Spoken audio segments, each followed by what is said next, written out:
Yeah, you have already in another 3 minutes, right? For 11 o'clock. Yes, yes. So how many participants are joining? Joined so far? 241. 241, sir. Yes.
Sir, can we wait for 2-3 minutes more? Oh, of Because course, of course. Yeah, people are still joining, sir. Yeah. So, yes. But you are able to, in the Zoom, when you start, you can start with the record option on. So then it automatically records. Yes, sir. That's very good because it will put audio, video, everything perfect.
Yeah, looks like many are starting to join now. Yes, sir. Right, increasing at fast rate now. Yes, sir.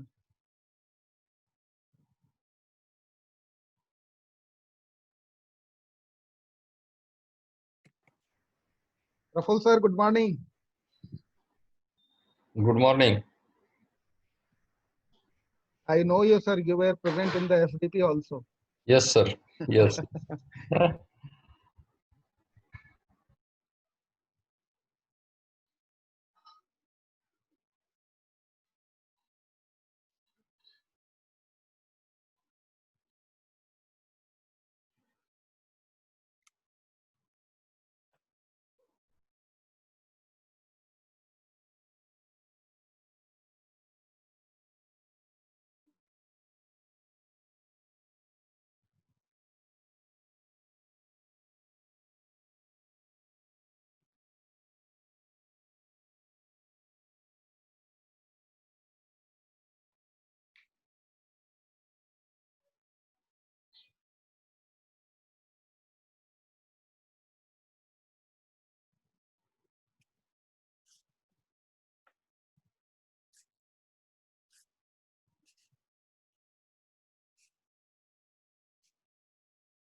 now we can start, sir? Yeah, you can start introduction. Yeah. Yes, yes, yes.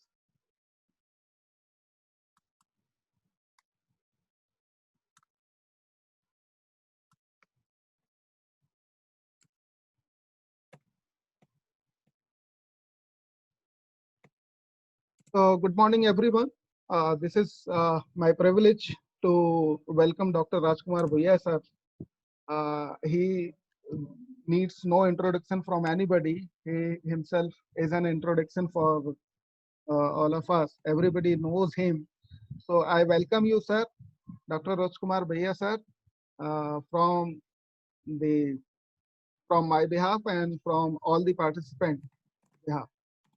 Dr. Rajkumar Bhuiya, sir, is Redmond Barry Distinguished Professor and Director of the Cloud Computing and Distributed System Laboratory at the University of Melbourne, Australia. He is also serving as the founding CEO of Manjara Soft Private Limited, company of the university that is commercializing its innovation on cloud computing. He received BE and ME in Computer Science and Engineering from Mysore and Bangalore University in 1992 and 1995 respectively. And he received his PhD in Computer Science and Engineering from Monash University, Melbourne, Australia. He was awarded with Dharma Ratnakara Memorial Trust Gold Medal in 1992 for his academic excellence at the University of Mysore. He received Richard Marvin Award from IEEE Computer Society for Excellence in Academic Achievement. He received Leadership and Service Excellence Award from IEEE and ACM International Conference on High Performance Computing in 2000 and 2003. He received Research Excellence Award from University of Melbourne for productive and quality research in computer science software engineering in 2005 and 2008. He is one of the highly cited authors in computer science and engineering worldwide with H-index of 135 and G-index of 300. He received the Chris Wallace Award for Outstanding Contribution in 2008 from the Computing Research and Association of Australia. Dr. Bhuiya received 2009 IEEE TCSC Medal for excellence in scalable computing for pioneering the economic paradigm for computing-oriented distributed computing platforms such as Grid and Cloud. He served as the founding editor-in-chief of IEEE Transaction on cloud computing. Dr. Bhuiya is recognized as the Web of Science highly researcher for 4 consecutive years since 2016. He has been awarded over $8 million competitive research from various national and international organizations, including Australian Research Council, Sun Microsystems, IBM, Microsoft, and others.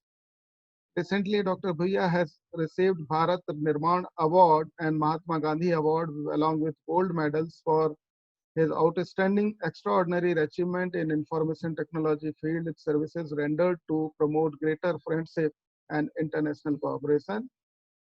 He is the well-known author for various books, including Microprocessor 86 Programming, Mastering in Cloud Computing, Mastering in C++, Cloud Centers, and Cost Modeling, Object-Oriented Programming in Java, Essential and Applications, and publications are also of very high repute, like Tata McGraw-Hill, and he has authored almost 625 publications and delivered more than 600 invited talks in various conferences and seminars. He has edited many books into his credit, which has been published by IEEE or Wiley Press and Springer Germany in 2001, 2008, 2009, and 2011. He has also edited proceedings of over 25 international conferences published by prestigious organizations like IEEE Computer Society Press and Springer. And without taking much time, I would like to invite Dr. Bhuiya to start his session. Thank you, Rajesh, for your kind introduction, and of course, leading this organization of the seminar. For looks like this is a all India seminar, given that we have participants coming from all over India. There might be some other people from other countries too. So this is great, indeed honor for me to be part of this event. And I can see number of those who are joining keep increasing, which is great news. Okay, so I have permission to share the screen, right?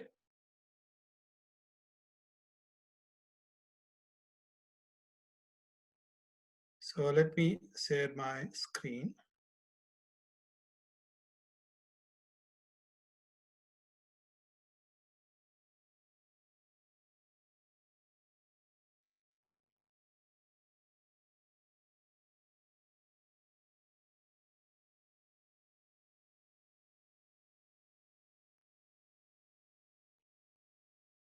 Okay, screen is visible now, my PPT? Yes? Yes, sir. Yes, sir.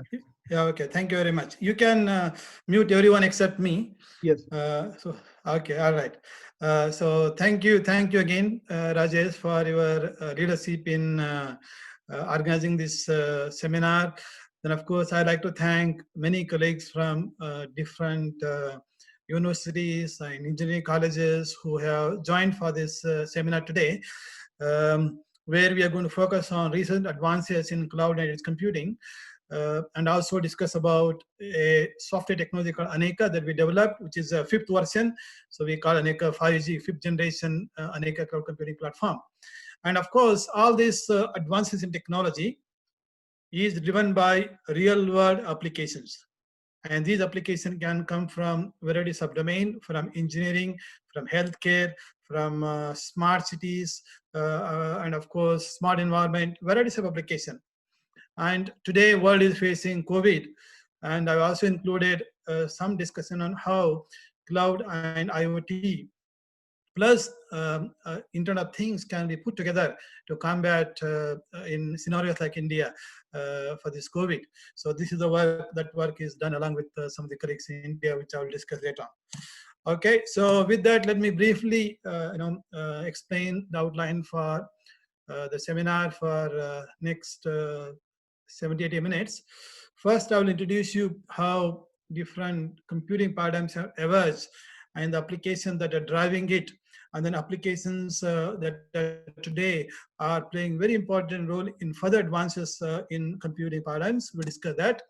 Then after that, we'll take a look at some of the new technological trends and how they impact on the cloud architecture. So I will discuss about cloud architecture, which is impacted by the new trends today, and what advances we need to do to make harness that capability. Then we will discuss about Internet of Things. I will briefly introduce. And we will discuss about the application of new computing trends, building on cloud, moving towards fog and edge computing for applications in, again, healthcare. Because worldwide there is so much of concern with healthcare. So today I am going to present more and more case studies and examples of healthcare and their requirement, and how we as computing people can advance our technology and make those, enable those applications and deliver capability. So I will discuss some of the software system we developed ourselves called Fogbus, and we enable few healthcare applications. I will discuss about that. Then we also developed simulators. Like if you're a computer science researcher and you like to model and simulate an environment and explore the new policies for how this will be managed. So we have a simulator called iFoxSim for fog edge computing, but we also had a simulator called CloudSim. The CloudSim also recently we released fifth version. So we call CloudSim 5. So that is also recent one. Then we also have iFoxSim. Then I will briefly present just in one slide about this drone-based network environment for combating COVID-19 pandemic. Okay, we'll so that way we'll make it more and more timely.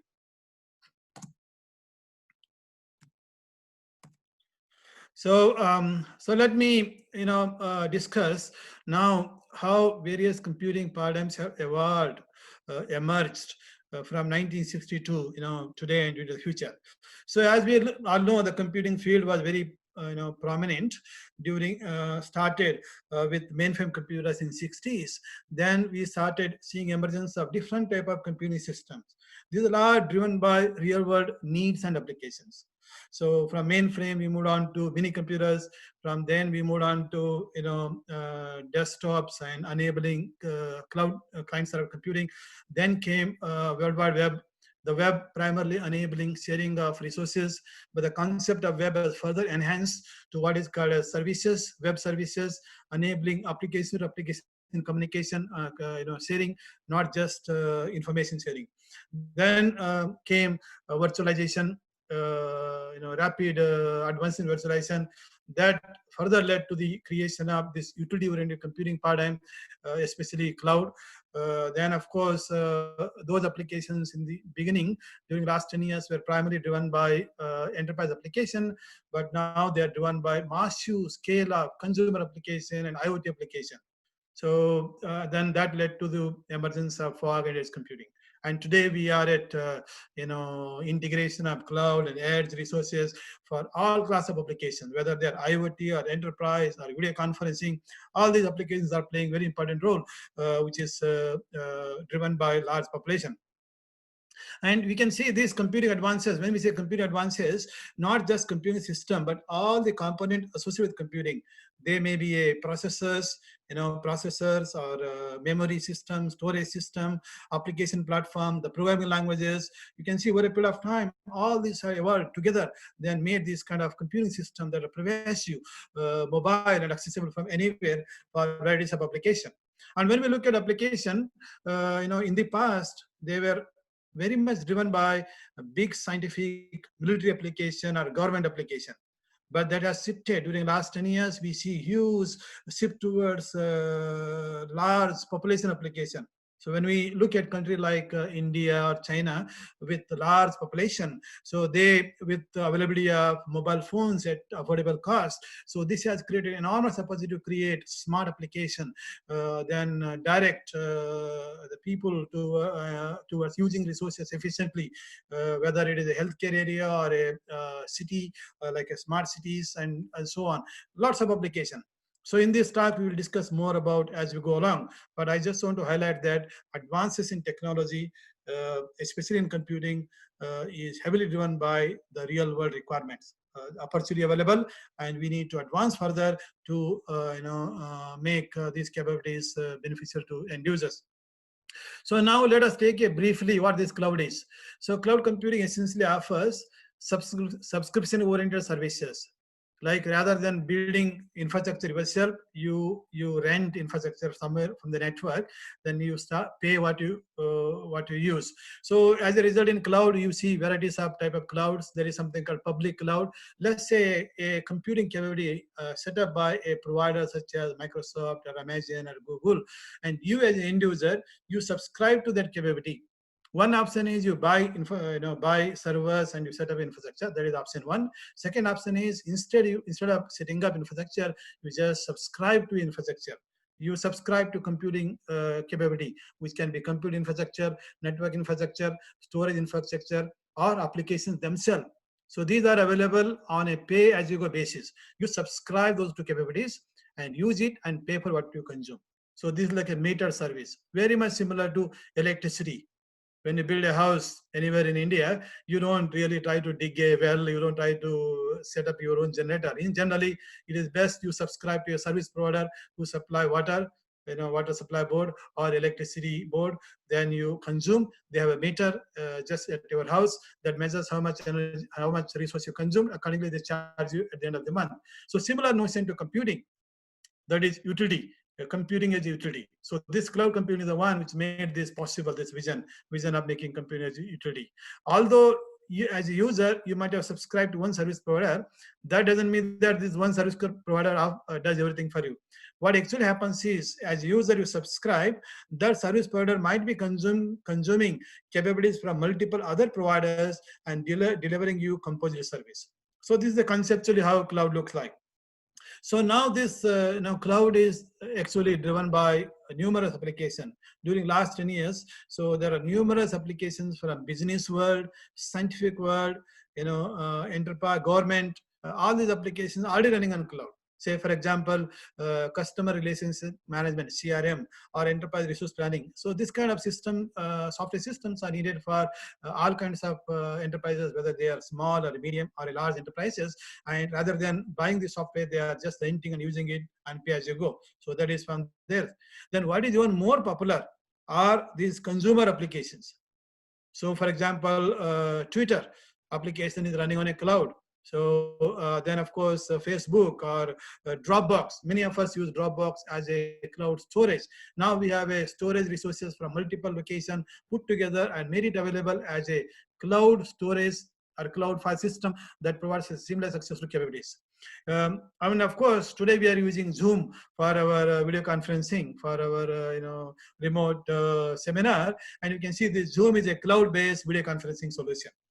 And it has become so popular these days, able to handle thousands of users in a seamless, scalable manner. And this requires scaling capability across multiple locations, and then of course, provide this capability to users on a pay-as-you-go basis. So this is Zoom. So it's a cloud-based application solution. So I want to use more and more examples that we are using today so that we understand, relate very easily. And you can see this software service is used by users all over the world. And then of course, multiple enterprises are subscribed to this service, and they're paying based on a requirement. So perhaps many of these cloud services, they give you first minimal amount of usage at no cost, like Dropbox, certain storage capabilities given free. But once you start exceeding that limit, you have to pay for it. So this is how they promote the use. Then once people get used to it, then go beyond. And that is also true with Zoom. So they provide you up to 100 users free. Then once you exceed beyond that, you have to become a subscribe user. So pay for those services. So this is a cloud notion. And this capability can be infrastructure level services or platform level services or application services.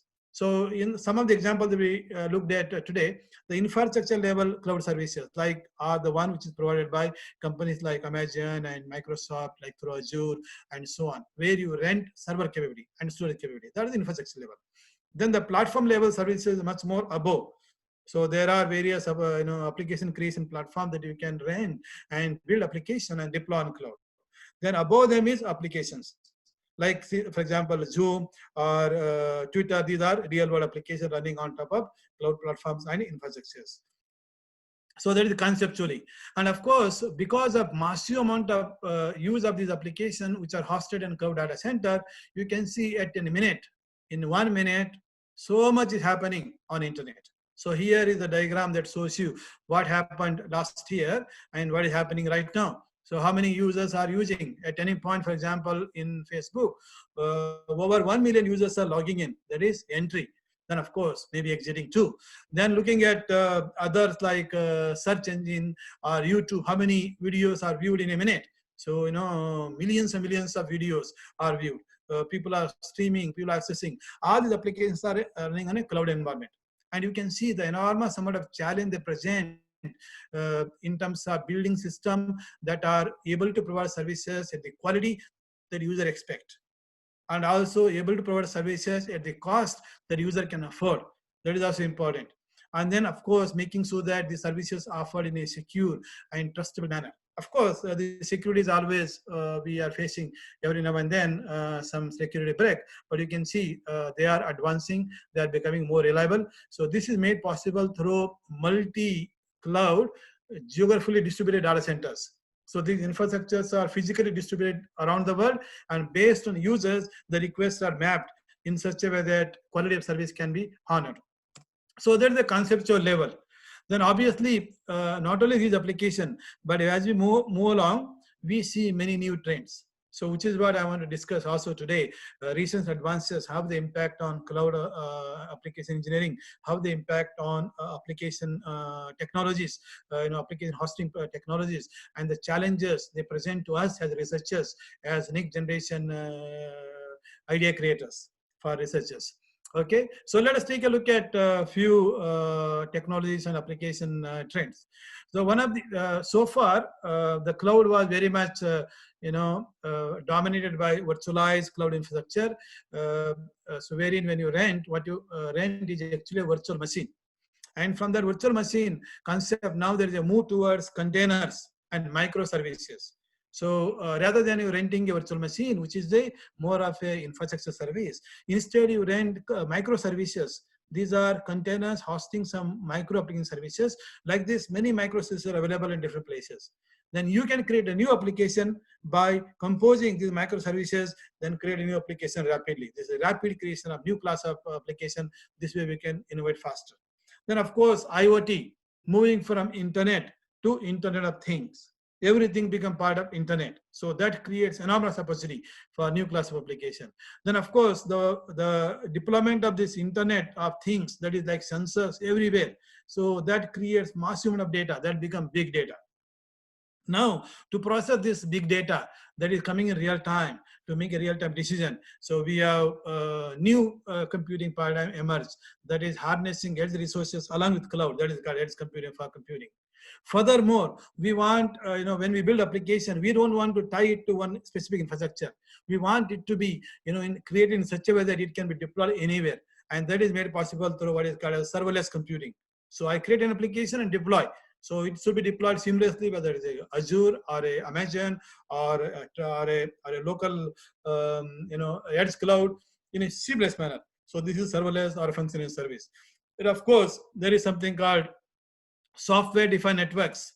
So these networks themselves be from rigid network architecture, rigid policy towards software-defined networks. So which means we can create a flexible network architecture and flexible way of resource allocation to support critical application. So that is called SDN, software-defined networks, and their impact on cloud across multiple data centers. Then of course we all heard about blockchain, has been around, popularly used for digital coins, currency, but that is moving towards now many applications in supply chain management, and we will see the use of blockchain even in edge and fog computing to provide trustable healthcare services. I will discuss about that. These are the impact on our advances. Then of course we hear a lot about AI and deep learning applications in many domains, and they are driving requirements in advances in cloud, advances in edge computing, then leading to creation of what is called a smart star application. Smart star. Star means here refers to smart healthcare, smart city, smart agriculture, like this applications. Then of course now this COVID-19, unexpected within 5 months, it created a huge havoc worldwide. So now we can't think anything else other than COVID. Everyone, whether you are a prime minister of a country or a peon cleaning office or whatever you do, everyone is thinking about from from the base level to the top level. So their mind is preoccupied with COVID. So I thought it would be a good idea to think about how we can use cloud and edge computing and the drones for this healthcare area. So those are the trends. And then now let us take a look at our technology and how they impact and what platforms are there today and how we can build application. And I will give you some few case studies to impress upon you where we are. Okay, so that is in brief. So now this cloud architecture, which is a virtualized, containerized cloud architecture, rapidly emerged, already there. Then I would like to particularly talk about containers and SD and how they impact on this architecture. So within cloud environment, when we have, this is much more detailed view of how cloud look like. So as users, end users, they make a request to cloud. So they define quality of service requirement. Say, for example, if it is a scientific healthcare application, then healthcare drug discovery. So they might define, here is my healthcare drug discovery application. I need to analyze so much of data. Then I need the results within 10 minutes. So you define that requirement. So now, if it is within 10 minutes, depending upon application data complexity, the amount of data to be analyzed, and the application complexity and data complexity, then the platform need to decide how much resource is needed to make it happen. If you run it on one desktop computer, it may take 1 year, but you want answer in 10 minutes. So therefore, in a cloud environment, you can rent required resources for 10 minutes. Then of course you need to application platform now need to think about resource requirement dynamically, and then lease those required resources, then process each of those tasks related to drug discovery and return back results within 10 minutes. And obviously in cloud environment, these are paid services. There are different cloud providers. They offer similar capability, but at different prices. You might say, I want a computing system, for example, 50 of those. Each of those are equivalent to, providing 5 gigahertz of processing power and 10 GB storage. Then this mother, this is high level. At the low level definition, and so those capabilities are called as virtual machine.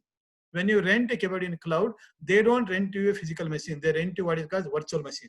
So that means for a given request, we need to see create a required virtual machine capability. Then of course the provider will create that for you and then give it to you. So that means as part of the request comes in, there is admission control system.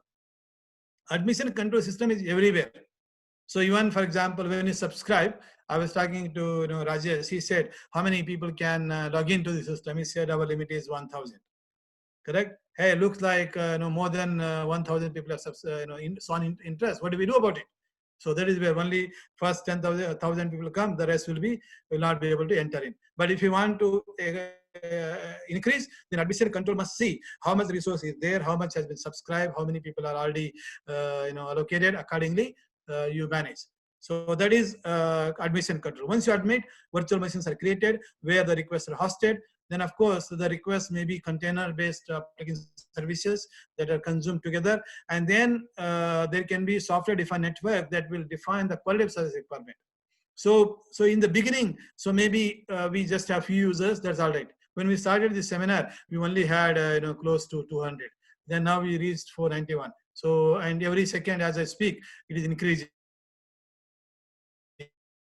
So some of you may notice. So every breath, I see one user increasing. So because they're coming from all over India, different places, somebody wake up and then they join us because people don't know when to wake up. They realize, oh, I have a seminar. Come, join. So this is increasing. So similarly, when number of users increase, what happens? When number of users increase, in the beginning, we just, the system like this Zoom allocated, 50 servers, and few of them are in Australia, few of them in US, few of them in India, and none application services are given.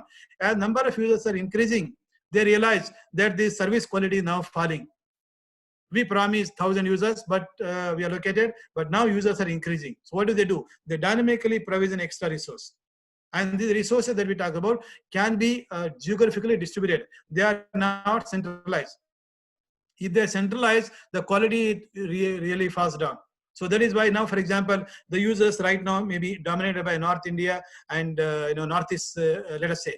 Then if South Indian users are started joining, then it will provision few extra resources within South Indian data center. Then this way seamlessly offer services.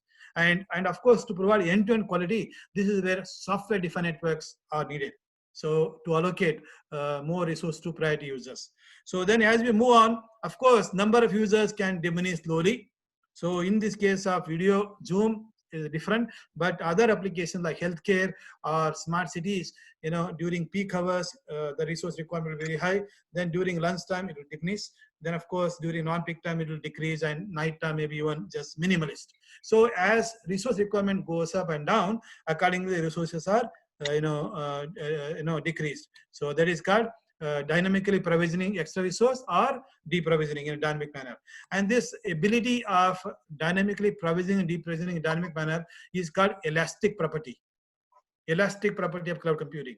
Of course, this elasticity concept has been around, but the elasticity concept notion is keep expanding with emergence of newer application with different quality of requirement, and also this technology is underpinning can also is making huge difference. So earlier elasticity was mostly at compute level, but now the advances is moved to network level. So because the SDN, software-defined networks, allows you to do and control allocation of bandwidth across multiple users, multiple tenants in a seamless manner based on criticality. And then of course urgency. So that is other aspect. So this is conceptual level. So now how can we realize in real world?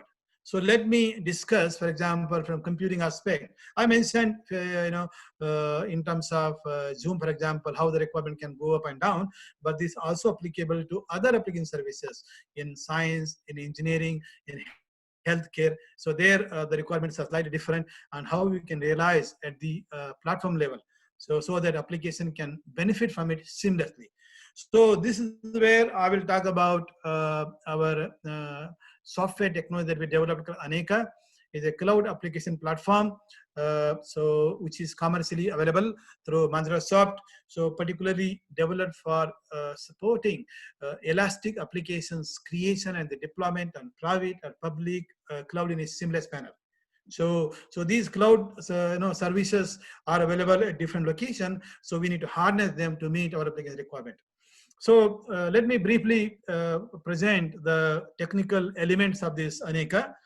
So Aneka has two key components. The first one is software development kit. So this software development kit provides you APIs, application programming interfaces, for different models of application programming. So the models, when I say, when you are writing application that has to exhibit elastic property, so the standard sequential programming will not help if you truly want to harness cloud. So what we need is ability to create application that can scale. So based on number of resources, based on number of users that are using this application. So for that purpose, there are few application models. For example, thread programming, thread model programming.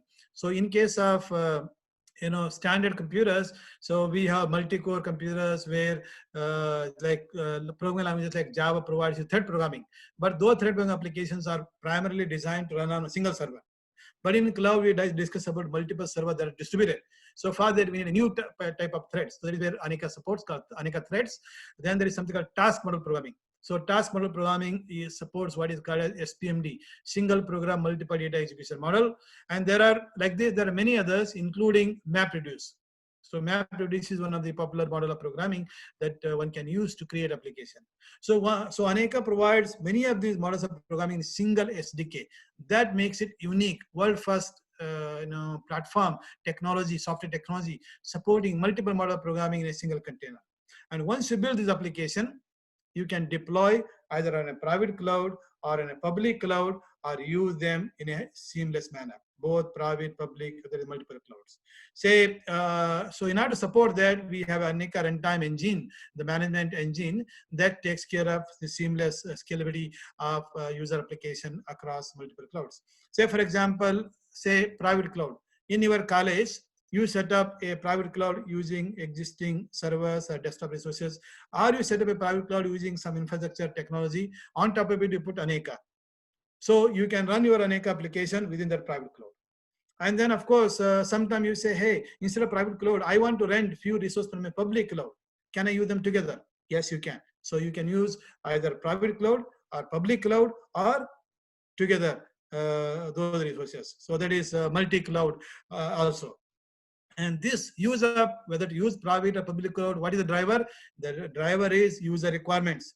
So depending on application, you define a deadline, you define a budget that you want to pay for it. Then accordingly, it will use multiple of those. So this is a technology that we developed. Then it's available. So right now is the 5th version. I will discuss about as we go along. So this is again, when I go deeper inside Aneka, so high level elements of this Aneka further.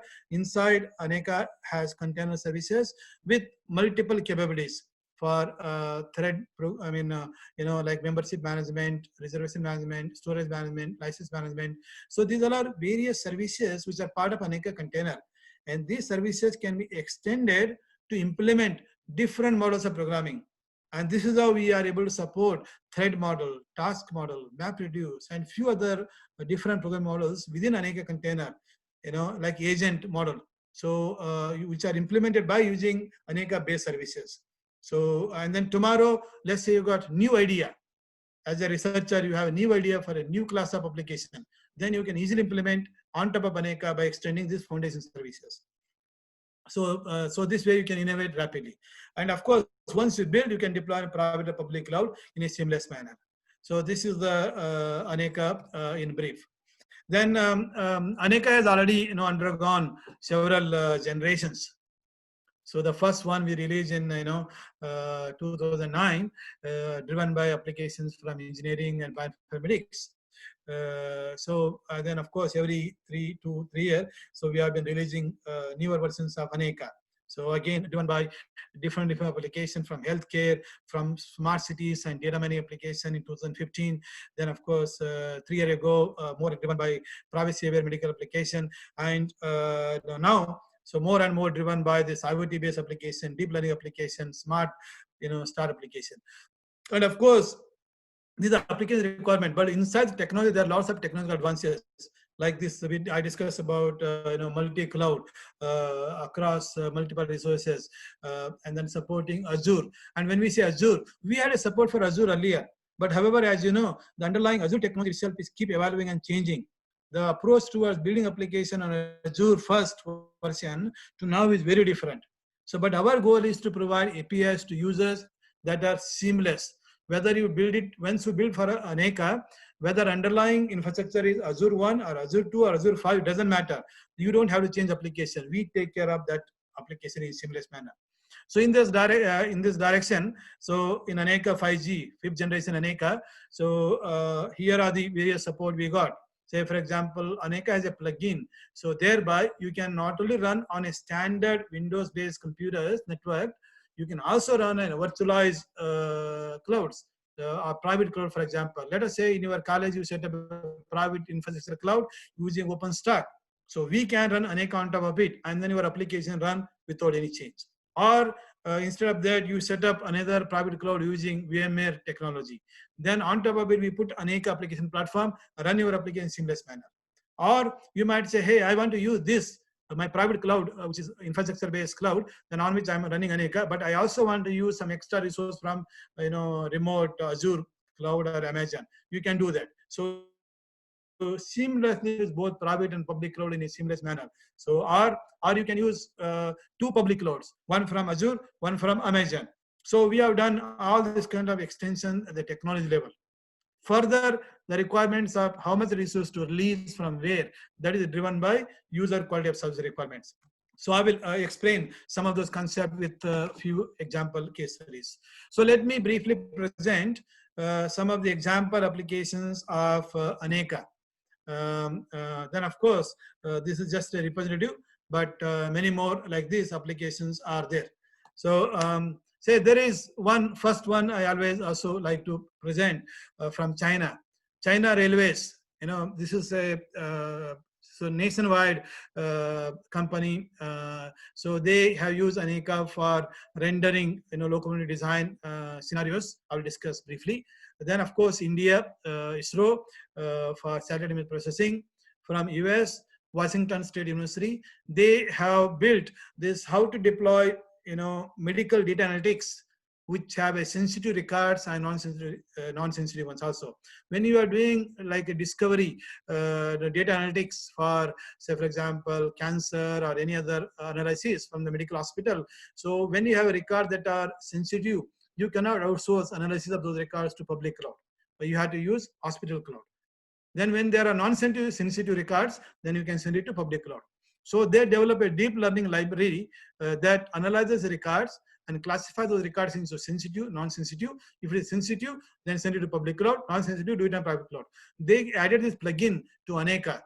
So this way they are able to run this medical application with privacy requirement on both private and public cloud in a seamless manner. So they have written a beautiful, publication on this area, also demonstrating how they extended Aneka to make it work for them.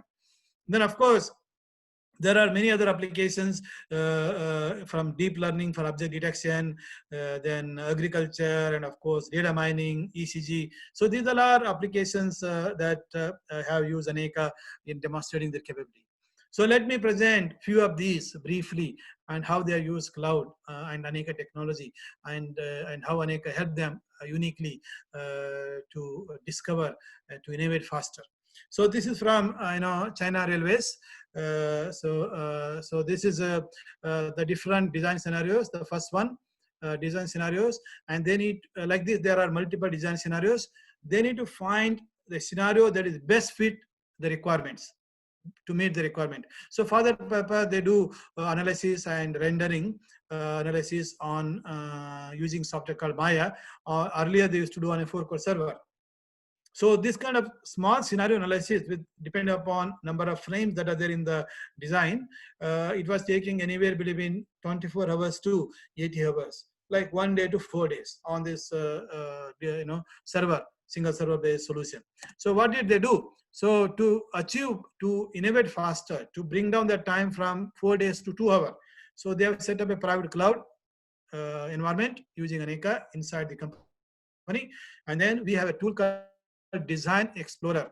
So this Design Explorer allows you to compose application as FCMD using task model programming, single program, multiple data execution model. Here the program is one, but data scenarios are many. That is called SPMD, single program, multiple data execution. So when they ran on a single core server, these scenarios, you can see what took 24 hours to almost 80 hours. The same thing when they run it on Aneka based small scale cloud, so they were able to do it in 2 hours. Now you might say, oh, 2 hours is fine, but I am in urgency. Say for example, sometime if you are a big company like this, often the presidents or a prime minister visit that organization. When they visit, those fellows don't have a time to wait for 2 hours. They might give you 10 minutes. So what do? The local resource take 2 hours, but you want answer in 10 minutes. So there is no sufficient time to expand the infrastructure. What can you do? You can rent execute from public cloud. But for that, Aneka provides, we added here, you click here, you say deadline. Deadline is equal to 10 minutes. Now, the local resource takes 2 hours. So I want to rent the extra resource from public cloud. There are multiple public cloud providers, but they charge. You have to pay for them. So in China, there is Alibaba. In India, there are few providers, and also there is one provider called Century cloud provider, and then in US there are many. So and each of those charge different price. So therefore, you have to set a budget limit. Deadline is 10 minutes. Budget is equal to 200 rupees. That's the budget limit. And then given the deadline and the budget in constraint, so Aneka now looks into your application requirement, how much budget you got, how much by when you need answers. Then it looks into marketplace of cloud services. So here are the different providers. This is their price. So now they rent for another 100 servers for 50 minutes. Correct, for just 10 minutes. So then the system will figure out based on the market principle that we have within Aneka. Then that will provision extra resource from other cloud providers, then use them in a seamless manner and deliver answer by the 10 minutes. So this is how, just like a real world utility concept. So that is China one. Then of course there are many applications, but today I thought I will focus more on healthcare rather than satellite and so on. So that is engineering. Now let's take a look at healthcare application, the simpler one. Say for example, ECG data analysis service. Electrocardiogram data analysis service, ECG data. So these days there are lots of sensors coming on. Even for part of watch, you can collect the data, and the data can be sent to this mobile phone. Mobile phone has some app running, then collect the data, then send it to cloud. So you send that data to cloud with request to process, and then get back results. Obviously, with the healthcare, again, here also we have requirement. Depending upon health condition.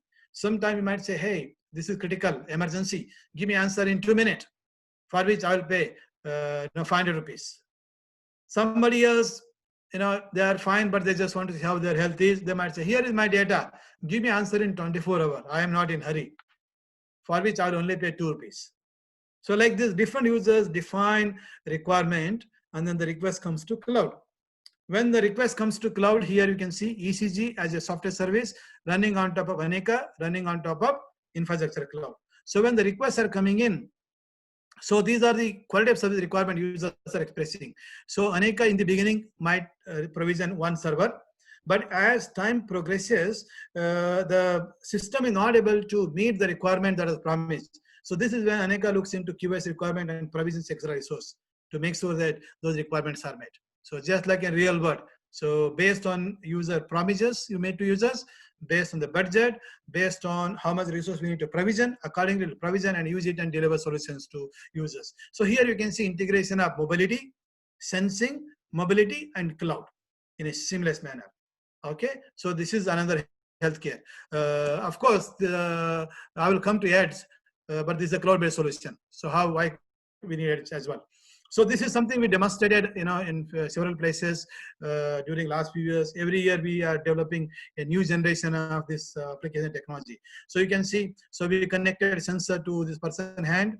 The data is collected and sent it to mobile phone. From mobile phone, we send it to public cloud, where actual analysis is done and results came back. So you can create so many interesting class of healthcare application.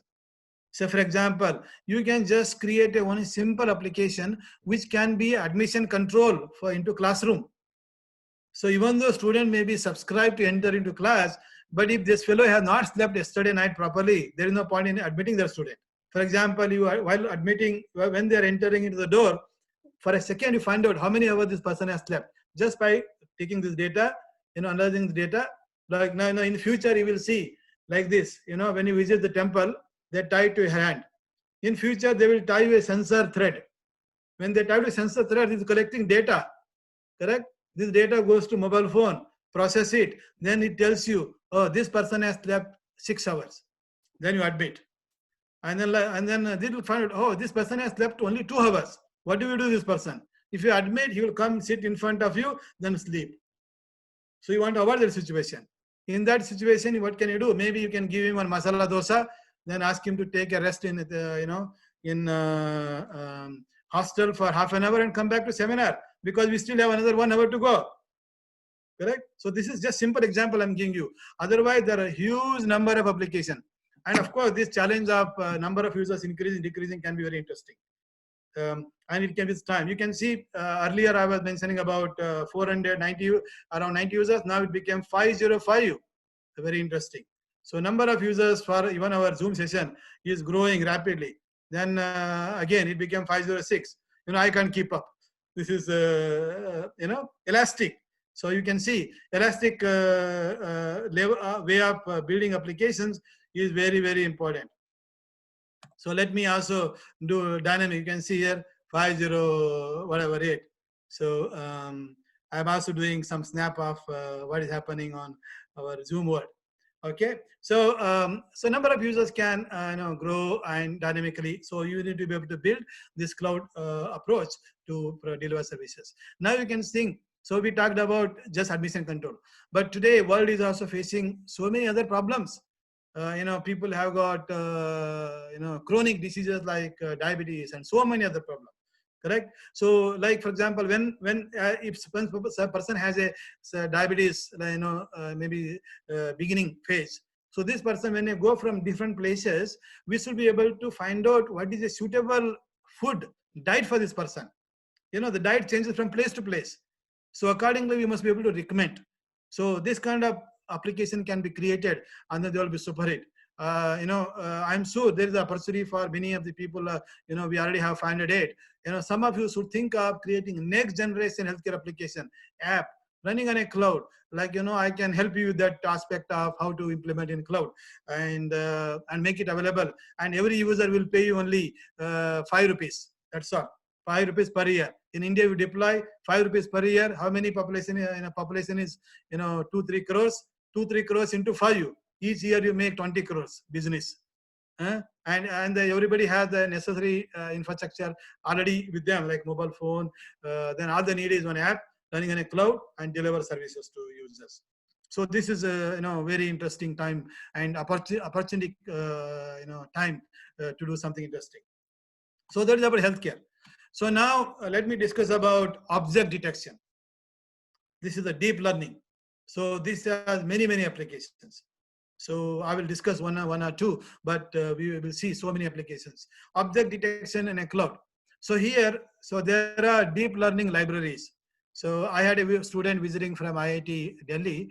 Then I had some students visiting from Italy also. So we together composed this application. The thought about how can we create object detect application on top of Anika, and application can be many areas. So we took this deep learning library. Then Aneka task programming model is used to compose that as elastic application. Okay, so this way, based on the demand, we can spread the application execution across private cloud and public cloud. So that was our idea.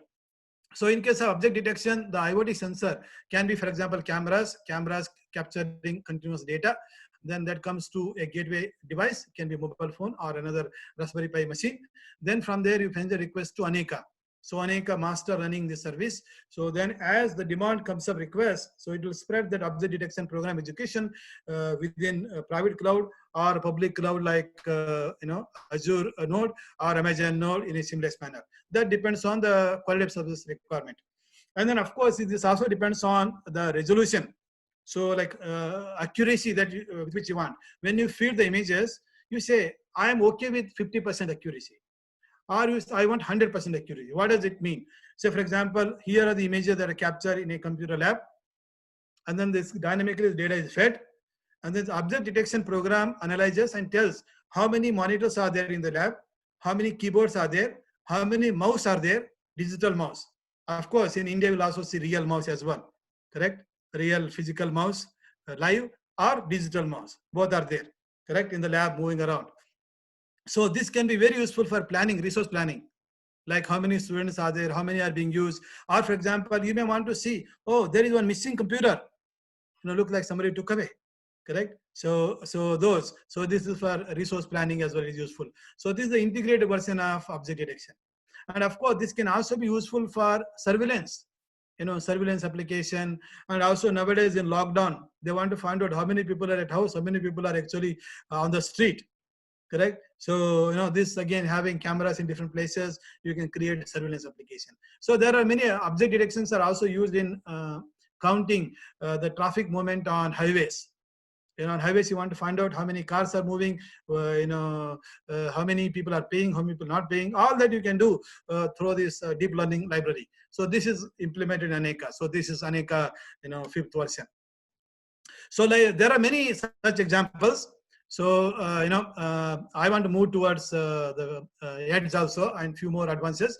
But to briefly, you can download this Aneka software from manjulasoft.com yourself and explore. So we just, as I told you, release Aneka 5.0. So for example, you can go to, here. So let me share the overall screen. Share screen. Okay, so I can go to, say, Manjulasoft. Yeah, so this is, I guess you can see now one. So you go download, click download. So here is Aneka, Aneka 5.0 or 5G cloud application product available. So where we define all the concepts, how to install, how to use it. There are videos on how to install. Then you can also look at how to do task programming, thread programming, and MapReduce. And of course, you can also learn more details from our book as well. So where we provided, all the information and the programming examples, how to program Aneka. So for different models of programming, thread model programming, task model, and MapReduce, and so on. So you can explore yourself more about. So this is, not only that, many students worldwide have downloaded Aneka and done very interesting works, interesting applications in different areas. What I presented is just few, but there are many more. You just search on internet, on web, just Aneka, some papers and application, you will come across many of those examples. Then of course, that is about applications, but also, in universities, we like to teach courses in cloud computing, teach skills on cloud application programming to students. So what do we do? So you can set up a private cloud, Aneka based cloud lab that can be used for teaching, cloud application programming, teaching cloud computing. So many universities, across India have set up, some of them are offering a subject like cloud computing theory, but some of them, others are also have set up, laboratory programs, hands-on experience, both theory and practice together you can do. So across India, like this in China and in Spain, then of course, because evaluation version available, so they can easily download and explore themselves. Evaluation version has some limitation in terms of how many nodes you can create. But if you want to set up a official detailed one, you can connect to us. So we are very happy to help.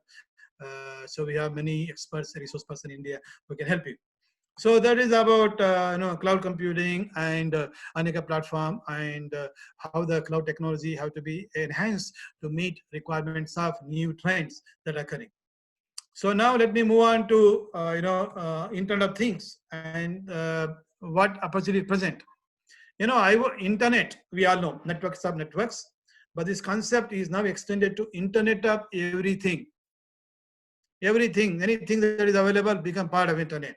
So that means not only the computers part of Internet, but also the home environment like light, bulbs, fridge, then even the smart agriculture. So these trees being part of Internet, correct? So for example, in cities, people are living in a multi-story building. They have plants here and there. Then of course, somebody has to take care of plant, water them regularly. What can we do? So we can put a moisture sensor there that is sensing the moisture level. Then when it is thirsty, that mobile phone can send you an SMS saying that I'm thirsty, please give me a glass of water. Correct? So that is a smart agriculture, smart plant care. So this integration. So this is going to be enormous opportunity. By 2030, in 10 years time, you will see 500 plus billion objects being part of Internet. Then in 5 years time, huge business opportunity of about 11 trillion years per year. So these are the predictions in terms of business opportunity, in terms of massive scale of IoT sensing environment that is deployed across the world. So huge opportunity. And then of course this enables creation of many applications, starting from healthcare, I mentioned briefly, but the smart cities. And also, there is something called Industry 4.0, which is the manufacturing automation trends, then logistic management, using this blockchain, using IoT sensing to manage supply chain better. Then also this autonomous cars, the driverless car, the car without driver. So that will have IoTs that requires deep learning, that requires integration of edge and cloud computing. So lots of advances necessary. So you can see this smart world has huge number of applications. Along with that, there are challenges. So we need to think of different computing paradigm, not just cloud centric. So in this direction, we discussed so far about cloud-centric IoT application, cloud-centric application. You can see cloud-centric means there are different application environment. They all push data to cloud. So cloud is a centralized environment. If all the applications from the edge, so by 2030, 500 billion IoTs, if they all push data to cloud, what happens? The internet gets clogged. First problem. Second, if they all push data to cloud to do some analytics on a cloud, then the response time, the latency will be very high. So this is not suitable for real-time application. Usually edge applications are generally usually tend to be real-time application. So therefore, we now need to think of pushing all this computation from cloud to the edge or to the fog. So here you can see just a natural analogy. Cloud somewhere far away. As we come along, there'll be like a fog computing environment, and there'll be edge environment, like a small, tiny micro clouds in different places, or even just resource themselves. Like if it is a smart signaling system. So there are cameras, and there are small edge cloud built using Raspberry Pis. Okay, so we should be able to harness this edge or a fog or all the resources in seamless manner. So this is how edge computing came into picture, fog computing came into picture, which is building on cloud computing. So let us say we think of edge and fog. How does it? What are the elements? So obviously, at the first user end, we have IoT devices. So then on the remote end, which is cloud, in between, so there is a gateway machine, and there are edge resources, Raspberry Pi, and so on. They're managed by a brokering fog broker or edge broker, so which uses the edge resources and also cloud resources in a seamless manner. So this is a conceptual diagram indicating various elements of our computing. But obviously, we need to develop real software technology. In this direction, we develop something called FogBus. So it is a framework for supporting creation of fog edge computing application. Then we also included blockchain to it. because when you are creating especially healthcare application, you want results that are trustable. So trustable answers. So having the blockchain, so we can see if somebody has tampered the result easily. So here is the high-level architecture elements of this fog bus. Say, for example, here the user. So this is the gateway machine. The device called oximeter. Oximeter can be a healthcare sensing data device that senses the data. Then the data comes to smart gateway, like for example, a smartphone app that collect the data. Then user can define the QoS. Oh, I want answer in 5 seconds, or I want answer in 2 minutes, or I want answer in 10 minutes. I want to pay 5 cents or 2 paisa. So you define, then it goes to broker, which is the fog broker. The fog broker has local resources, which can be Raspberry Pis running, this fog worker. And of course, sometimes it needs a private cloud, a public cloud. Then it interact with the Aneka. Aneka we discussed so far. So it can spin Aneka task, then Aneka will take care of execution on a private cloud or a public cloud, or just on a public cloud in a seamless manner. So this is how all the components are integrated within FogBus. So this FogBus is an open source software. You can download and explore yourself. And then of course, we have created a couple of applications, but I want to again mention about healthcare. So healthcare, is nowadays, becoming so important due to COVID, but otherwise it has been always a very prominent application. So there are, IoT-enabled healthcare solutions. You can use it for varieties of purposes, including not just ECG analysis, but also analyzing sleep apnea, analyzing person status. There are so many applications that are highlighted in this diagram for remote healthcare monitoring. And these days with COVID, hospitals are unable to cope up with the demand on their infrastructure. Therefore, the need for remote like a smart hospital, that is a remote healthcare monitoring, becomes very, very important. So we have created a few example applications. One of them is for sleep apnea analysis. So here is the oximeter. This oximeter, you can put it to a finger. Then the data collected. The data is transferred to mobile phone through Bluetooth networking. Then this app, healthcare app, takes the data and send it to cloud, where the data that is collected is analyzed. By analyzing this data that we collected, oximeter data, we are able to indicate the person this sleep apnea severity. So it can be normal, that means person doesn't have any sleep apnea problem. It can be mild, it can be severe. So depending upon situation, person has to be taken care. If it is mild, no problem. Maybe after 5 days, you can go to hospital. If it is severe, then person has to be admitted and taken care. So this environment we created using, the fog environment we created using Raspberry Pi. Then oximeter for healthcare. So here is the picture that shows the one demo that we did. You can see oximeter is connected to the person finger. The data is sent to mobile phone. From mobile phone, we send it to these devices here. These are actually oximeters. Sorry, this is a Raspberry Pi. Of course, now this is because the experimental environment. But if you go to real world, the oximeter is like a matchbox size computer. The whole computer system is a matchbox size. Correct? Just like a matchbox, small matchbox. So that size. Like this, you can have many matchboxes together, interconnected, becomes a small edge cloud environment. So this is how we are able to do. So this is the practical FogBus technology with real experiments.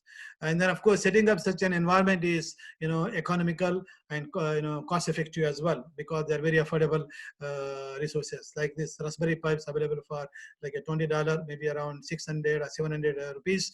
Then like that you take, then you set up environment easily yourself. So that is the real one. So this is actual. So you can experiment and explore new applications or new, computer science research. And of course, the people who are doing research, so if they want to do such modeling and simulation of different IoT application, one approach is doing experimental research, like what I discussed so far. You do build real platform, real application, real environment, then you conduct experiment, see how good your solution is. Alternate approach is simulation, modeling and simulation. So there are many students around the world, they need to do modeling and simulation. So for that purpose, we developed this simulator called iFoxSim. So this simulator that is integrated with cloud, which is our cloud sim. So where you can simulate different IoT IoT devices. It can be medical device, it can be moving device like a smart car, mobile environment. Then you can simulate infrastructure, and you can simulate different applications like in industrial applications, industry 4.0, or digital twins, or healthcare, or agriculture. Like the different applications can be simulated. Then based on that, you can evaluate policies for resource management and scheduling. So this is a tool for evaluating resource management and application scheduling policies of different applications. Okay, so this again, iFoxSim is available for download. So numerous users around the world are doing very interesting work with iFoxSim as well. Okay, so this is again other one. So recently, I've been interacting with some of the researchers in India at this Indian robotics company, and also this UPS, which is the Petroleum University in Dehradun. So this talks about creating drone-based network environment for combating COVID-19 pandemic. So in this case, what actually is like drones, like in a country like India, big cities like Noida and Delhi and so on, there are multi-story buildings. So the drone can actually go around different floors of the building and collect people, like using camera scanner or a thermal sensor. So collect different level and then monitor the temperature. Then I identify anybody who has a temperature higher than the normal. Does he exhibit any COVID symptom? So then of course collect the data, then analyze the data within edge and fog environment or a cloud environment for this dealing with the COVID issue. So this is the initial work, that is these architecture elements, but some basic level exploration on real deployment is already happened by our this collaborator. This Navgriya has set up a company, robotics company that does some of this practical work. Then of course this is modeling and simulation can be done. So you can use either iFoxSim or different kind of simulators to simulate this environment to see, for example, depending upon how many patients are there, how many drones, how much resource to allocate, all this kind of study can be done. So if you search for this title on net, soon you will come across this article. I'm going to put it on my website also. You can download and read more about it. So this present huge opportunity. This is just a early work. There are lots of open issues here. Based on different scenarios, based on different IoT devices you are going to use, and based on application that needs to be analyzed. So whether to use fog, edge, and cloud, and so on. So this is a huge opportunity. We have in this world, and I hope it can be further explored. Okay, so now so that is a discussion about edge computing and some of the solution. Of course, I didn't mention about Cloud SIM. So Cloud SIM, those of you who are interested, you can search on the net. You will find Cloud SIM 5th version, recent, that already has containers, already embedded. Cloud SIM has container.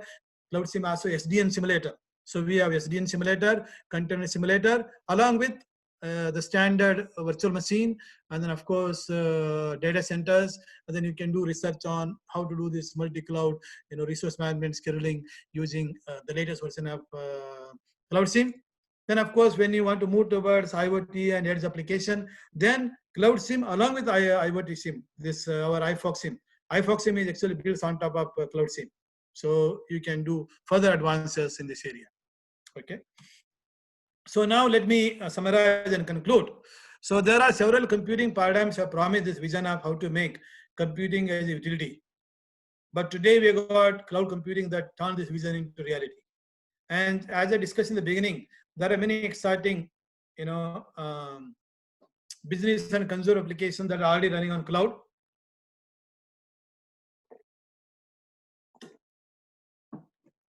But recently, so thanks to this COVID, so cloud has become a backbone of world economy, right? If cloud-based application like Zoom was not there, we would not be connecting like 500 of us connecting together and having the seminar. And then delivering lectures. Like I am delivering, these days our campus is closed at Melbourne University, but we are still running classes exactly at the scheduled time, originally like physical time. Then students are different places and we are making as much interaction possible. Then the business economy, all the banking transaction, you don't need to go to bank. We are doing the banking application running on a cloud. Correct. And then of course in application like this video conferencing, because users are physically distributed, they cannot serve all these users from a centralized cloud. They have to use multiple decentralized edge resources also. That is called peer-to-peer video conferencing, backed by back-end enterprise clouds. So this is already happening, and I think I'm glad that our advances that we do in computer science research we do is already in real world. So, so there are many more opportunities. There are various software technologies available. Aneka is one of them for creating application. The model that we support in Aneka, thread model, MapReduce, these are standard, very resembles to others also. So therefore, if you create here, you can move applications other places too. Aneka focus is on enabling creation of application rapidly. So if I can enable creation application rapidly, that means the innovation can happen faster. This is faster innovation. So then bring down the cost of software engineering. Also, when you start deploying on a real infrastructure, so you want to be able to create application and deploy them on the private cloud, public cloud, whether it is Azure or Amazon or Windows or Linux in a seamless manner. Correct? This is very important. You don't want to modify the application. You just build application, focus on business logic. The rest of this job of deploying, meeting QoS requirement is part of Aneka. And then constantly during last several years, if you see our research, publication that uses Aneka, every year we have so many of those, and each one of them adding new capabilities. The foundation is same, but the policies and approach, how we make it efficient, those are rapidly coming. Then the first generation IoT, where cloud centric, then now they are moving to edge centric. As we discussed, by moving to edge centric, you can integrate edge resource and cloud resource seamlessly, then reduce the load on the internet, the future internet. By 2030, you want to reduce the load on internet, then also provide real-time services, so real-time response to application. So this is where edge comes. Then, as I say, we discussed many open issues, but many more open issues. Here is our recently, a year ago, we published this article, talks about the manifesto for future generation cloud computing. We identified research challenges that you can carry out for next 1 decade up to 2030. There are many challenges. So these challenges, identified and put together by experts, involving experts from all over the world. From big companies like, for example, IBM, HP, and from universities like Imperial College London, from India, France, from UK, from all over the world. So Brazil, Bristol, all these people work together. We created, this manifesto with many open challenges. For example, I talk more about resource management, scheduling for application. One of the big challenges is energy aspect. The cloud data center consume enormous of energy. Say, for example, today cloud data centers worldwide, how much energy they consume? Actually, the consumption of energy is more than entire India. So today, India consumes for various purposes, all the purposes, how much energy whole India is consuming. So more than that, cloud data centers are consuming. You can see the big challenge. This requires holistic, integrated resource management, not only compute, network, storage, then memory, then applications, and also cooling system. You have to manage the entire facility along with cooling system, because cooling system also consumes 50%. How can we reduce? What can we turn up? Is a huge challenging problem. Managing IT and non-IT resources, managing varieties of workload, managing different requirements. So this is a huge open opportunity. So we discussed quite in depth in that manifesto. Please go through. So if you want to learn more about further the cloud computing, so you can take a look at our this book, which is Mastering Cloud Computing. So this is a book published in US, American edition. So bit expensive. So maybe around sometime, $80, $90 or $90 or $100, let us say. The same book is available in India, which is Indian edition through McGraw-Hill. So this is available for, I think, maybe around $8 equivalent, around 400 rupees or 500 rupees. Right? The same book for Americans, 5,000 rupees, for Indians, 400 rupees. Then we also wanted to make available this book to Chinese. So we have a Chinese version, $2. Correct? So Chinese has to be more cheaper than Indians. Correct? This is like 400 rupees for Chinese, 200 rupees only in Chinese RMB. But of course, not in English. They want in Chinese language. So this is the book in the Chinese language. Sometimes people ask me, oh, why is it so cheaper for Chinese? It is cheaper because if you look at, very carefully, the title, Mastering Cloud Computing, this went for 2 lines. But whereas Chinese is just only 1 line. In 1 line, Mastering Cloud Computing is written. So that means this 500-page book in English, our Indian edition or American edition, has become only 300 pages. Ideally, it should have become 250, but it's 300 pages. Because the Aneka programs are still in English, the rest of the text is in Chinese. Because of that, it is still 300 pages. You can see. So I made it affordable. So what I'm highlighting is now, when you think of creating cloud application services for healthcare or any of this area, let us say some of you out of this 500 participants, 10 of you created very interesting healthcare service for India. Now you have to deliver, roll out their service. What is the price that you're going to charge? The price that you charge to users must be based on their affordability. The people in villages in Madhya Pradesh, maybe healthcare service, you just charge them 5 paisa. And of course, the same service for the people in Indore or in Delhi, you charge 1 rupees, 10 times more, no problem. Correct? Affordability. Service pricing is very, very important. Maybe quality of service can be some traded, some how quickly you can respond. So it can be traded a little bit. The people from village are more tolerant compared to the city people. So it's all right. So you can, even if 10 seconds slow, they will tolerate.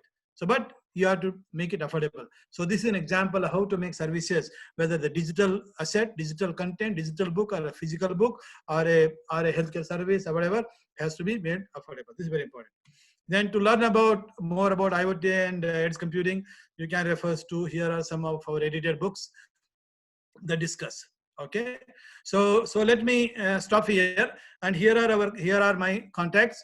So if you want to do further research exploration, let's say you want to collaborate and interact with me. So here is my university email ID, rpuya@unimelp.edu.au. Of course, you have studied, this education in India, we think about pursuing Saraswati. If you are a devotee of Saraswati, you want to pursue more knowledge acquisition. So this is the university education. Then of course, you had enough of pursuing Saraswati. Now you want to pursue Lakshmi. Correct? Make more money, build a new enterprise, create new applications, and deliver to those real world. So you can contact my Manjaro email ID, raj@manjarosub.com. So I'll be happy to interact, and I think this presents a huge opportunity. Right now is a great opportunity. Everybody at home, then use your time wisely, create some simple apps that can run on cloud, roll out. So huge opportunity, make it very affordable, small price, huge number of people. I think this is great in India because we have got, billions of citizens, people. Even if 10% of those support you, you have it. You make a big. Yeah, in India it is possible. Yeah, so that's why I mentioned that this is a huge opportunity. Challenges are there, but there are a lot of opportunities as well. Okay, so let me stop here. Now we can open up for questions, discussion, comments. You can type your question in in chat box. I can answer. So yeah, thank you very much. Thank you. Namaste.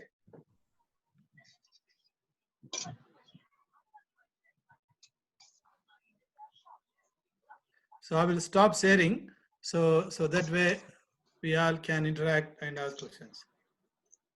Yeah, we have so many questions, sir. May I request Ansu to ask your question? Ansu? Asu, sorry. Okay, there is one question. It says, can we put this PPT online? No problem, you can put it. PPT or the video that is recorded. So this is for the benefit of everyone. In fact, participants are asking for your PPT, sir. Yes, no problem. So PPT also, what I will do is I will put online. They go to our book website and there I will give a link to it. Right, sir. Right, sir. Yeah, they go to my book website, which is buoy.com/, let me put that book website and I will put there. So that way they don't need to ask me. So Sir, we are running very short of time, so I will take some questions. Yeah. How Aneka will support in reinforcement learning? Okay.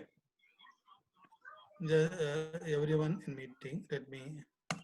Okay, so how Aneka supports in reinforcement learning. Yes, sir. Okay, so this reinforcement learning is a method for, in AI technique that can be used for predicting trends. Okay, so predicting trends can be, for example, let's say you want to predict, like if you have a business and you want to find out which of these items are fast selling, correct? How to manage, correct? So in that environment, you have many users and the past data, the trend, and then you do analysis. See, this usually deep learning analysis, if you're analyzing massive amount of data, that may take on a laptop, say 2 hours, but you want to do it faster. You can create reinforcing parallel execution in Aneka using Aneka thread task or task model, then run it faster in real time, predict the trend. So that is one way of doing. So that is using reinforcement learning for real world applications. So this can also be used for reinforcement learning technique can also be used for making clouds better. Like, like for example, dynamically identifying what is the trend or the demand on my service. That can also be used for making cloud better, cloud technology better. So reinforcement learning can be used two ways. One is application, other is for making cloud better. Yeah, you can implement applications which are reinforcement based or deep learning based applications in Aneka using thread and task model, then benefit from it. Yes, and make application elastic to support your large trends analysis. Second question I have received, that is explain the difference between cloud and traditional data center. Oh, the difference between cloud and traditional data centers. Yeah, the traditional data centers have been around. What cloud brought to the data center is the traditional data centers are created just for an enterprise as a managed service. So just one tenant or two tenants are using it. The cloud brought it to a utility model wherein multiple organizations from different places can rent it. So therefore they added virtualization. That is number one. Next, the moment you bring virtualization, now the cloud, this data center with the cloud concept, it became a consumer service. That means people want to be able to rent for 1 hour or 10 minutes, whatever they need, whenever they need. The traditional data centers are more managed. Like for example, let's say you are a State Bank of India and you rent traditional data center. Then you say, okay, this is my demand. I need 1 to 200 servers and they're dedicated for me. I will use it. No problem. There is no like dynamic renting, leasing. Those things are not there. But when you come to public cloud concept, the data center service, the cloud concept, there is a consumer world. Okay, so the people rent it for a short duration, finish. Yeah, so that is the model. So then, of course, this presents a huge opportunity and challenge also. So the moment you provide a services, the users come in and go. They come and rent for 10 minutes, run something and go away. Correct? That means dynamic churn. So you have to have the pricing scheme dynamically, the resource allocation scheme in such a way that they are done in a seamless manner and cleared very quickly. Then of course, then also the cloud also brought flexibility in terms of dynamism across the world. And you predict the demand. Like you mentioned, asked about reinforcement learning. You can use this RL, reinforcement learning techniques, to dynamically figure out where are the demand coming from, which place coming from. Then dynamically say, hey, now you got a lot of users from Bhopal. let us create some more services near Bhopal so that all the Bhopal users are happy. And then, oh, now the Bhopal users are dropping. Let's move it to Bangalore. Oh, Bangalore users are dropping. Let's move it to Melbourne versus Bangalore. This kind of dynamic is what is brought. Consumerism. That's why I told you in the beginning, the computing advanced technology from moving from big science and big business problem to large population. The scale, elasticity, the ease of application creation, the productivity, rapid innovation. So the plus the business problem, business like a utility concept, just like a market-based system. So these are the new unique differences between the traditional and the cloud. Before going for cloud computing platform, what are the essential things to be taken in concern by users? And another question is, what is the easiest workload to move to the cloud? Okay, very good. This is very important because, just because you move to cloud doesn't mean that you benefit. So there is some effort necessary. Yeah. So now the first question, how do we set up a cloud? So I will give you different levels. The most simplest one, say, let us say you want to learn, maybe you can turn off. So what we will do is we will to stop that option, we have to be. So muted. Rajesh, you are able to mute everyone except me. I'm trying.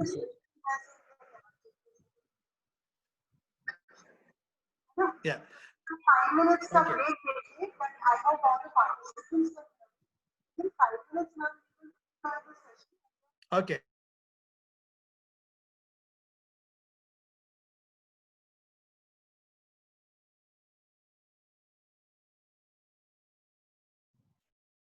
Yes, sir. You can hear me? Yes, sir. Yes. Yeah, thank you. Okay. Okay. So the most simplest bare minimum cloud. So let us say the goal is to learn cloud application programming. Okay. So let us not worry about which infrastructure. Say goal is to learn cloud application programming. In that case, you can, for example, you go to your lab that has got, let's say, 20 PCs running Windows, and they are network already. They are connected to the network. So you can load Aneka software, Aneka master, Aneka worker. Aneka provides you seamless, very easy way of setting up. So you once, let's say, out of those 20 computers, one of them is a master, remaining 19 are Aneka workers. Okay. So now you have Aneka SDK. Using SDK, you are able to build all these applications that we discussed.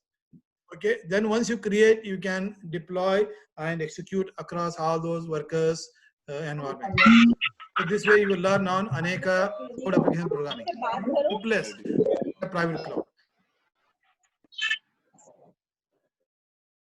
So of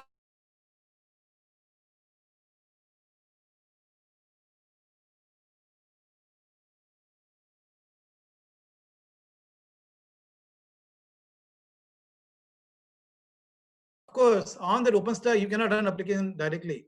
So for example, you can have Aneka. That provides you a virtualized virtual machine. But within virtual machine, you have a Windows, for example, and you can run Aneka on top of it. So that is the second type, infrastructure and Aneka as a platform, the second type. And the third type can be, okay, you don't want to set up a private cloud using OpenStack or Aneka. You can move to public cloud, like there is a ready-made virtual machines you can rent on Azure or Google Cloud or AWS, let's say 10 servers, and then do programming. Okay, that is infrastructure level. Now coming to application, how can we move application to cloud? Say many people, what they're doing is, if they're running their web server on one server within enterprise, so what they're doing is they're just taking that website and then renting one server in cloud and running as it is. So what is they're achieving? They're now saying that I don't have to buy a server and maintain the server. Instead, I'm renting there, I'm running it. So that is one, the simple way of migrating as is. But if you want to benefit from elasticity, So when you move your application to cloud and you want to be able to use multiple servers dynamically, so this is where you need to do something extra. Say for example, so if your application is like that, China one I talked about, rendering Maya software, execution across multiple scenarios. So you can use Aneka tool, Design Explorer, then compose it as a SPMD application in Aneka, very easy using the graphical tool. Then you can run based on number of servers that are rented. If you have 20 servers, you can run across 20 servers. Aneka does for you. That is first solution. So for example, in case of drug discovery, there is a software called docking, molecular docking for drug discovery. This dock software runs across different protein targets and molecules to find out who is the drug candidate.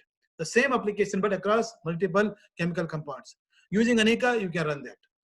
So we have many such examples, illustrated. That is the second type. The third one can be, you can apply MapReduce or Aneka thread model explicitly. Use it and build your application explicitly. So that requires some programming effort. Correct? You take your existing code, then say, oh, this code is running many times. I want to make it as an Aneka thread. Then after that, Aneka will take care of it automatically. So these are the three different ways you can create application. Aneka or you can any other platform. The same thing. Correct? The process is same. As is moving, you are not benefiting from Veracity, but you are renting. At least you, and then second is applying like Aneka Design Explorer. Third is explicitly implementing the application. Yeah, I hope that it makes a little clear. Yeah, if you read our Mastering Cloud Computing book, so we have many example program that illustrate.